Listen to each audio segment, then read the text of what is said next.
Imagine a world, right, where our energy is basically limitless. Uh-huh. And it's perfectly clean, totally safe, no carbon, no nasty, long-lived waste, just power. Sounds ideal. For decades, it really felt like science fiction, didn't it? Something you'd read about. Absolutely. Pure sci-fi. But today, we're doing a deep dive into something, well, truly groundbreaking. Something that suggests maybe is closer than we think. Okay. We're talking about Google's first ever commercial fusion energy purchase agreement. Right. And that's our mission today, essentially. We're going to unpack this. What exactly is fusion power? What are the specifics of this deal? Yeah, why Google? Why now? Exactly. Why is a tech giant like Google making this, well, pretty bold bet? And what does it all mean for our energy future and maybe even beyond that? Okay, so let's get into the nuts and bolts of the agreement itself. Let's do it. At the core, you've got Google, obviously the buyer, and then Commonwealth Fusion Systems, CFS, they're the provider. Right, CFS. They're quite the outfit. Spun out of MIT, I understand. An MIT spin out. And they've got some, well, serious backing. People like Bill Gates. For breakthrough energy ventures, yeah. Temasek, Khosla Ventures. Big names. Definitely not small players. No. And the scale of the deal itself. Impressive. 200 megawatts of energy capacity. Beautiful. That's significant. It really is. And the tech behind it is CFS's tokamak-based fusion reactor. The tokamak, the sort of donut-shaped machine. That's the one. It uses magnetic fields to confine super hot plasma, trying to create those fusion conditions. They're moving from their spark prototype to what they're planning as the commercial version, the ARC reactor. Now, the thing that really jumped out at me here is the timeline. Mm-hmm. They're talking 2030 for commercial operation. I mean, in the fusion world, that sounds incredibly fast. It is incredibly fast. Aggressively ambitious, you could say. So what does that signal? I mean, does it fit with what Google's trying to do? Well, it has to, right? Google's goal here is pretty clear. Power their data centers, their global operations. And this lines up perfectly, timing-wise, with their own big environmental goal, 247 carbon-free energy worldwide by, you guessed it, 2030. So the timelines match exactly. Precisely. So this deal isn't just, a nice to have. It feels like a critical piece for them hitting that target. It shows they're looking past just solar and wind for that consistent baseload power. You mentioned baseload, and you touched on it being different from traditional nuclear. Let's dig into that, because I think when people hear nuclear fusion or fission, they might immediately think about, well, waste or safety issues. Absolutely. It's a crucial distinction. So can you break down why fusion is supposed to be different? What are those core benefits that make it potentially such a game changer compared to, say, fission? Yeah, happy to. So the basic idea of fusion, like you said, it's what powers the sun. You're taking light elements, hydrogen isotopes mostly, and forcing them together, fusing them to form helium. Okay, combining, not splitting. Exactly, fusing, not splitting like in fission power plants. And that process releases a huge amount of energy. The benefits for all of us are pretty compelling. First off, zero carbon emissions. Truly clean. Okay, that's the big one. That's huge. Right. Then there's the waste issue. No long-lived radioactive waste. That's a massive advantage over fission. Right. Addresses a major public concern. It really does. And the fuel, it's virtually unlimited. We're talking isotopes of hydrogen, like deuterium. Which is found where? Abundantly in seawater. So fuel availability isn't really the problem. Plus, it's incredibly energy dense. You get a lot of power from a very small amount of fuel, meaning a smaller footprint. So clean, no long-lived waste, abundant fuel, high density. It almost sounds, well, too good to be true. It does seem that way, but there's one more critical piece. Safety. Okay. Fusion reactions are inherently difficult to sustain. They require incredibly precise conditions, extreme temperature, pressure, confinement. If anything goes wrong, if you lose containment or the right temperature, the reaction just stops. It fizzles out. There's no chain reaction like in fission. So no risk of a meltdown scenario. Exactly. The physics just don't allow for it. It fails safe. That's a really powerful set of advantages then. Okay, let's circle back to CFS, Commonwealth Fusion Systems, the company trying to actually build this. Right. Tell us a bit more about them. Founded in 2018, you said.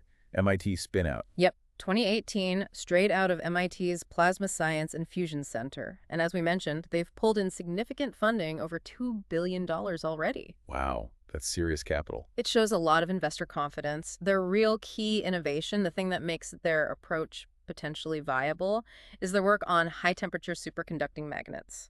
HTS magnets. Okay, HTS magnets, why are they so important? Because they can create much stronger magnetic fields than previous superconducting magnets. And stronger fields mean you can, theoretically, build a much smaller, more compact, and potentially cheaper tokamak to achieve fusion conditions. Ah, so it's about making it practical, potentially commercial. Exactly. It's central to making these reactors feasible, bringing down the size and cost compared to, massive earlier designs like Icar in France. And their vision, as we said, is commercial power by the early 2030s. Okay, it all sounds incredibly promising, but let's talk about this deal again. Why is this specific Google CFS agreement such a big moment right now? Well, I think there are a few layers. One big one is climate leadership. Right, Google's 24/7 goal. Exactly. That goal is incredibly ambitious. 2024/7 carbon-free by 2030 everywhere they operate.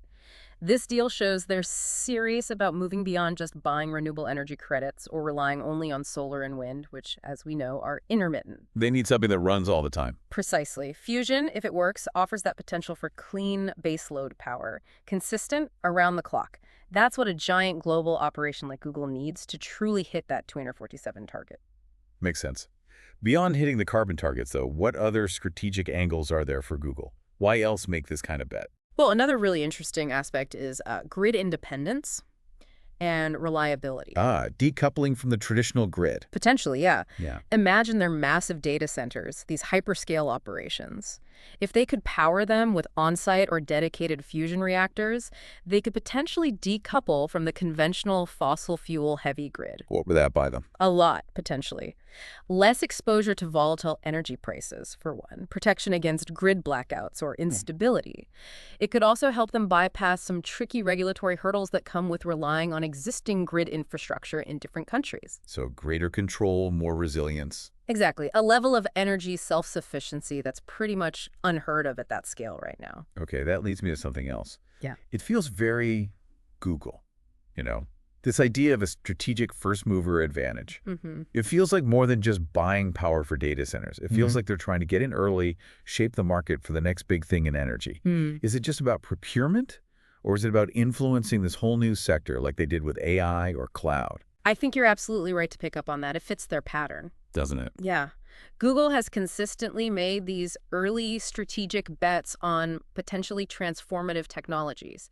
Think AI, quantum computing, satellite internet. Right. This fusion deal looks very similar. It puts them way out ahead of other big tech companies in what could be a completely revolutionary energy landscape. So it's not just being a customer. No, I don't think so. It's about being an anchor tenant, you might say. An early, major customer who helps de-risk the technology, validates it, and accelerates the whole industry. And presumably give them influence and maybe preferential access down the line. You'd have to assume that's part of the long-term strategic thinking, yes. It's a play for future competitive advantage in a world potentially reshaped by clean energy abundance. That validation from a company like Google. Yeah. It's undeniably huge for CFS and for fusion generally. Oh, absolutely. But, the fusion industry has seen decades of challenges, massive hurdles, lots of skepticism, even with Google's money and backing. What are the big obstacles CFS still needs to clear to make that 2030 target actually happen? It still feels challenging. It absolutely is still challenging, no question. Google's involvement is a massive boost, a huge vote of confidence, but the fundamental science and engineering hurdles haven't just vanished overnight. Like what specifically? Well, the big one is sustained net energy gain. Spark aims to prove it's possible, but the larger ARC reactor needs to demonstrate it can reliably produce significantly more power than it consumes and do it continuously over long periods. That's still a massive engineering lift. Okay, proving the core concept at scale. Right. Then there's materials, science-hiding materials that can withstand the intense heat and neutron bombardment inside a reactor long term. Manufacturing these complex machines at scale and cost-effectively. Well, that's another one. Managing the tritium fuel cycle. So still significant technical mountains to climb. Definitely. However, this kind of serious commercial interest, like the Google deal, that can be a powerful catalyst. It might encourage governments, for instance, to step up funding, streamline regulations for fusion. Recognizing the potential payoff. Exactly. It lends credibility. It could unlock more institutional investment, more policy support, which is exactly what's needed to tackle those remaining technical challenges. Oh, okay. And zooming out again, thinking about the global energy market, if CFS pulls this off, if fusion starts becoming real, The implications are just massive, aren't they? Oh, profound. Truly profound. If it works as hoped, fusion could directly start displacing fossil fuels. Providing that clean baseload power we talked about. Right. The kind that perfectly complements intermittent renewables. Power when the sun's not shining or the wind's not blowing. Imagine a grid running primarily on solar, wind, and fusion. That's a game changer for decarbonization. And what about industry? Things that are hard to electrify now. That's another huge potential impact. Think heavy industries, steel making, cement production, chemicals, things that need massive amounts of high-temperature heat, currently mostly from fossil fuels. Clean fusion power, maybe even direct heat applications, could finally offer a way to decarbonize those really tough sectors. And then there's the whole geopolitical angle. Fascinating, isn't it?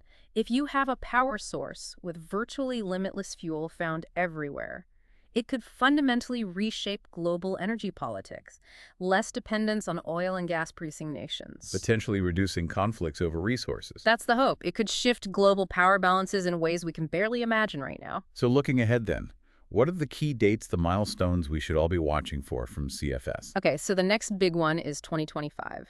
That's the target for Spark, their prototype, to achieve operational testing and hopefully demonstrate that crucial net energy gain Q1, more energy out than in. The big scientific proof point. Exactly.